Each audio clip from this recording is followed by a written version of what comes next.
Hey everyone, in the previous video, we learned what is AJAX, we learned what is an HTTP request and how it works, and now it's time for us to do our first request. So the first thing we need to do is creating a new XMLHttpRequest object. So this is part of the window object of our browser, and if you see down here, I'm showing this code. This is actually really old. We don't even need to do this anymore. What happened is that in the past, some browsers like Internet Explorer prior to version 6, they didn't have this XML HTTP request object. So what we did before is first checking if this object exists. If it exists, then we can go ahead and create a new one. If not, then we use the fallback, which is the ActiveX object that worked on those versions of Internet Explorer. But as I've said, this is really old. We don't have to worry about this anymore. In the last couple of years, I've seen the number of users of Internet Explorer dropping. And Microsoft even announced that soon they're going to stop providing support for Internet Explorer. So I just wanted to show you this because maybe you will see this in some code that you work. So just so you know why this was done before. But right now it's safe to just create a new one. If you have doubts if many browsers support this object, you can always use the Can I Use website. This one is really good. So you can see what are the chances of your code breaking on some browsers. So let's search for the HTML HTTP request object. So as you can see, all green here. So it's supported by pretty much all the browsers. You can see the global support here. So 96.18% of the browsers, they offer support for this object. Actually, this is not 96% of the browsers, but 96% of all users won't have any problem to load this. So it's safe to just do this. So let's copy this code. And let's take this to Visual Studio Code. So the first thing we do is creating a variable which is going to carry an XML HTTP request. So here we are creating a variable that's going to carry a new XML HTTP request object. Now that we have this object, we just need to write our request and send it to a service on the internet that is going to send us back the data we want. But before doing that, there are two important things we need to understand about a request, which are the state and the status of a request. So let's go back to our page. When we send an HTTP request, it's important to track what is the state of that request. So state 0 means that the request has been initialized. So when we send it, it is going to be on state 0 automatically. Then state number 1 is when the connection to the server has been established. Then the next state, number 2, is when the request has been received by the server. Number 3, the server is processing the request. And number 4, which is the most important to us, is when the response is received and the request is finalized. So why is this one the most important one? Because when we send the request, what we are trying to do is getting some data. So when this request is at state 4, it means that we already received that data and we can start working with it. So after the request has been finalized, another important thing to check is the status of the request, because maybe it's been finalized, but it wasn't successful. So when we receive the response, if the status is 200, it means that everything went okay. The response has been received successfully.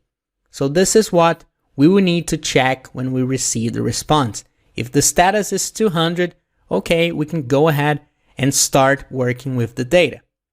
If not, then we need to create an exception.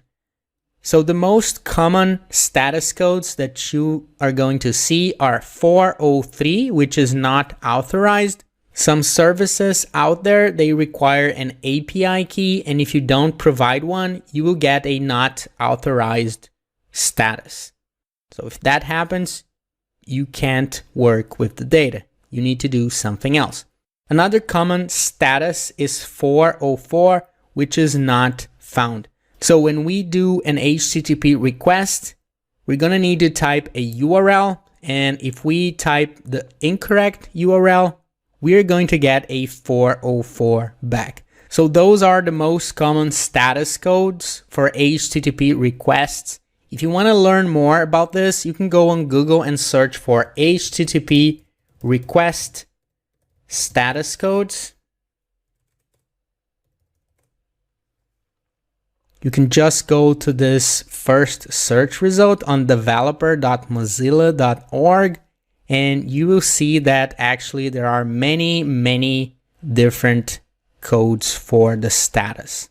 All right, so now we are ready to do our first request. So when using the XMLHttpRequest object, 4 properties are going to be important for us. So the first one is the onReady state change. This is like a JavaScript event, which we're going to use to track the change of states of the request. So why is this one important? Because we need to know when this request has reached state 4, which is when we can start working with the response. Then we need the ready state to check if it is 4.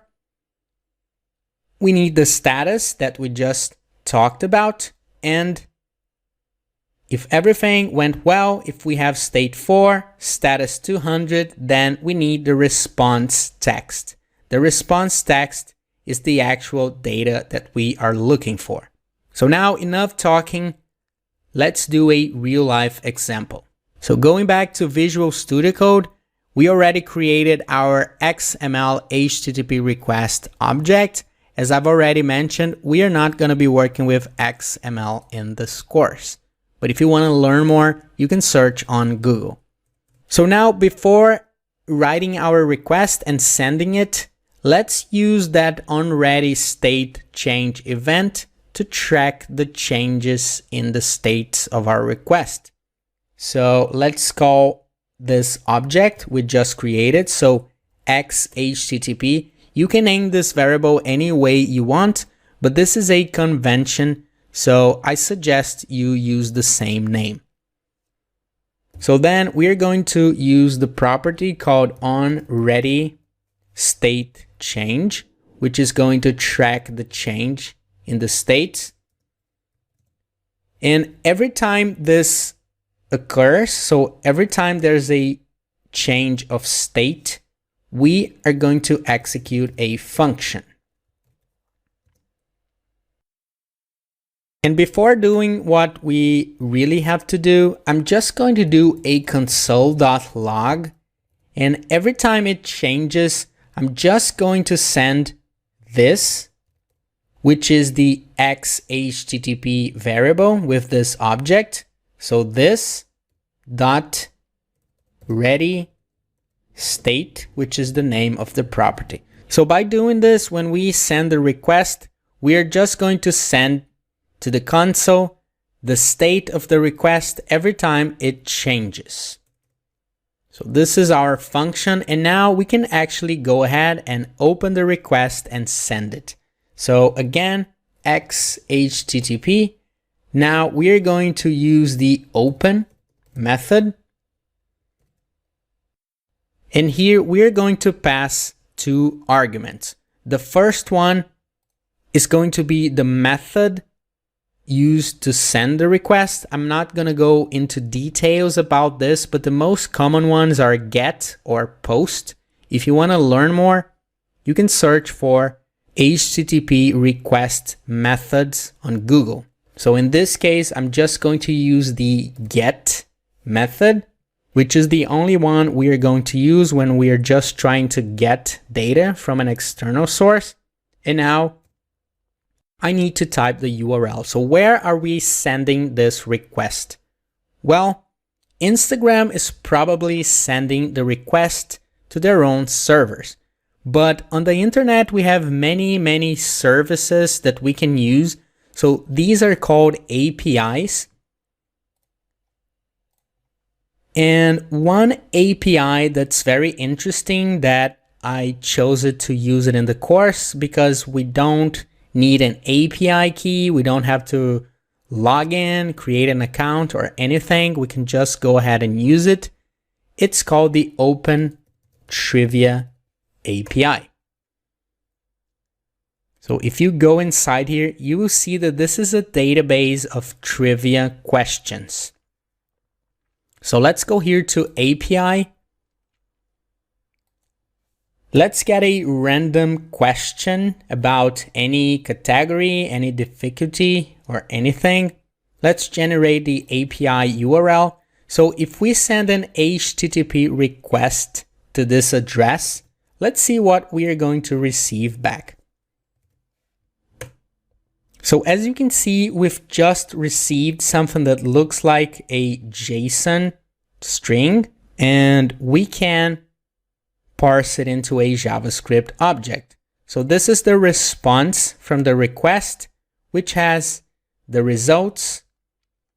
And the results are a trivia question that we are going to use, and we have the correct answer and the incorrect answers. So if we copy this URL, let's go back to the code to see what we get in return.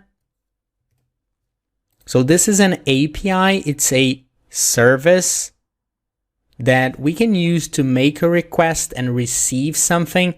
So this trivia API is going to send us a random trivia question. So we are going to use this to create a cool trivia game. All right, so now that we have written our request with the method and the URL for the request, we can just send it. So xHTTP.send. So when we do this, let's remember that the only thing we are doing is just tracking when the state changes, and when it happens, we are sending the ready state to the console. So let's save this. Let's go back to our page. I'm just going to open the inspector. Here it is. Let me go to the console. And now I'm going to reload the page. As you can see, we have the states here. We didn't even receive the 0 state, but we can see that our request went all the way to state number 4. So this means that we have received the response. So going back to the code, now we need to do something with it. I just wanted to show you how the states changed. And now, as I've said, we need to know if the state is 4 and the status is 200. Because if those two things happen, it means that our request was successful and we are ready to start using the data. So let's test this. So if this dot ready state is 4 and this dot status is 200, it means that we can start using the data. So instead of sending to the console just the ready state, let's send the actual response. So this dot response text, which is going to be what matters to us. So let's do this and let's see what happens. So going back to the browser, let's refresh the page. And now when we have the state 4 and the status 200, we are sending the response text to the console. And this is the trivia question that we are going to present to our users. This seems a little crazy right now because this is only a string as we receive the response in JSON. This is still a string, and we know that we need to parse this into a JavaScript object in order to start working with it. So in the next video, we're going to do this and start working with the response. I'll see you then.